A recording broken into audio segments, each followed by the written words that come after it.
Assalamualaikum warahmatullahi wabarakatuh. Perkenalkan, nama saya Fitria Rizky Batubara, NPM 19082600067, blok respirasi atau pulmonologi. Baik, di sini saya akan menjelaskan mind map tentang asma.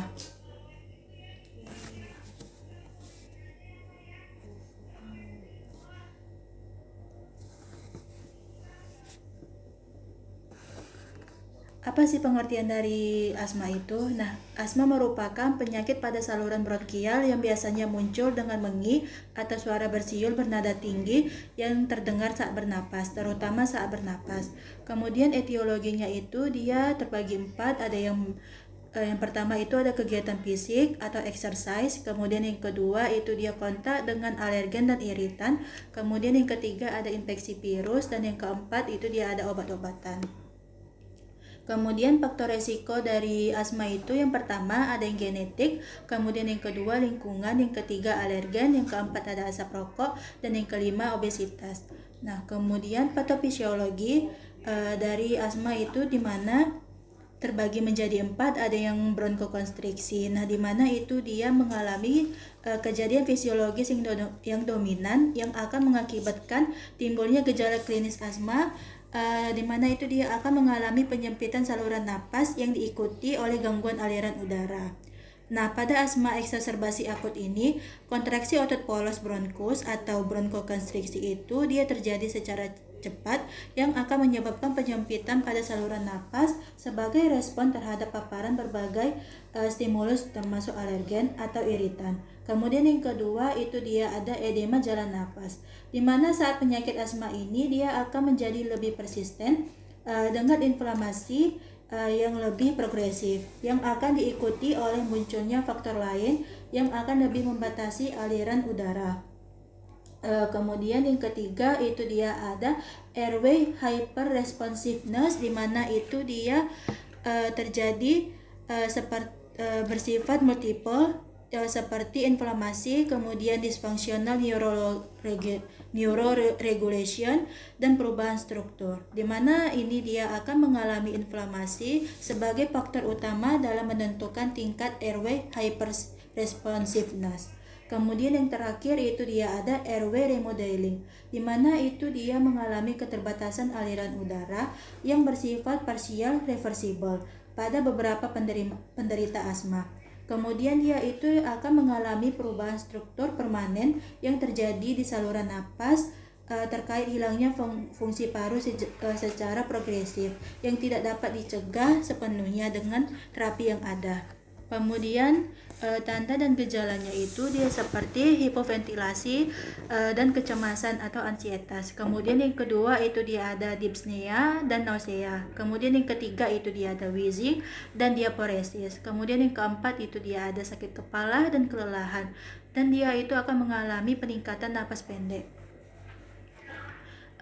Kemudian ini dia klasifikasinya, di mana itu dia berdasarkan derajat asma. Yang pertama itu dia ada intermittent, di mana gejalanya itu dia timbul kurang dari 1 kali per minggu, di mana itu dia tanpa gejala di luar serangan dan serangannya itu terjadi secara singkat. Kemudian dia terjadi pada gejala malam, itu dia kurang dari 2 kali sebulan. Kemudian pada pemeriksaan faal parunya itu FEP-nya itu lebih dari 80% nilai prediksi dan APE-nya itu lebih atau sama dengan 80% nilai terbaik. Kemudian dia akan mengalami variability, APE-nya itu kurang dari 20%. Kemudian yang kedua itu dia persisten ringan, di mana gejalanya itu mingguan atau lebih dari 1 kali per minggu tetapi kurang dari 1 kali per hari.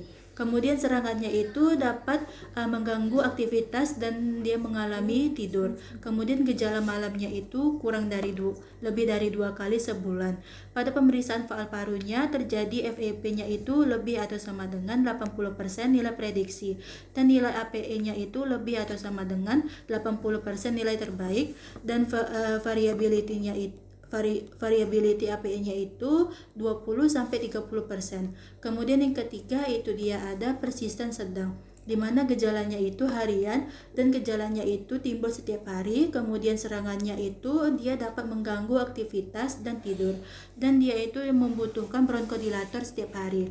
Kemudian gejala pada malam hari, dia itu timbulnya tuh lebih dari 2 kali sebulan. Kemudian pada pemeriksaan faal parunya itu API-nya itu 60-80%, di mana FEP1-nya itu 60-80% nilai prediksi, dan API-nya itu 60-80% nilai terbaik, dan variabilitasnya API-nya itu lebih dari 30%.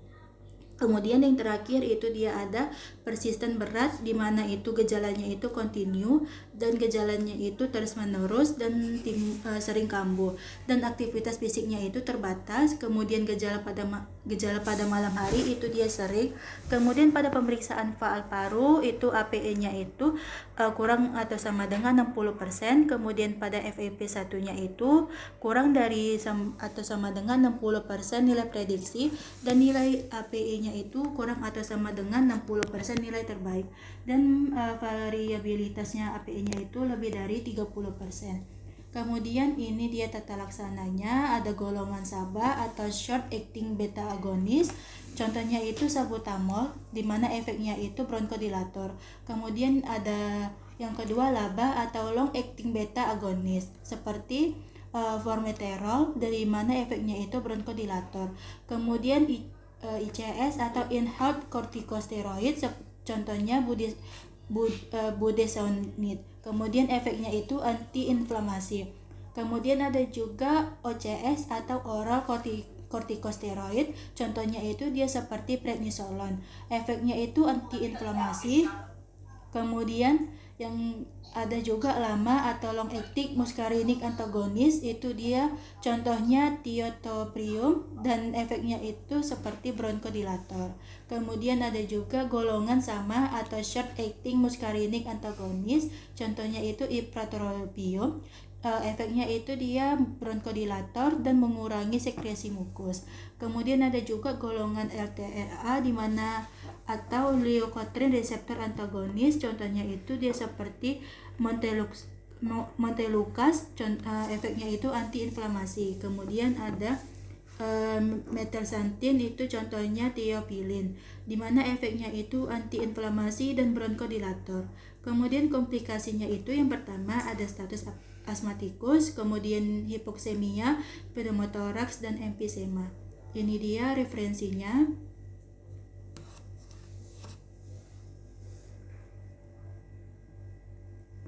Oke, saya tutup dengan saya apabila saya ada salah kata atau pengucapan mohon dimaafkan. Assalamualaikum warahmatullahi wabarakatuh.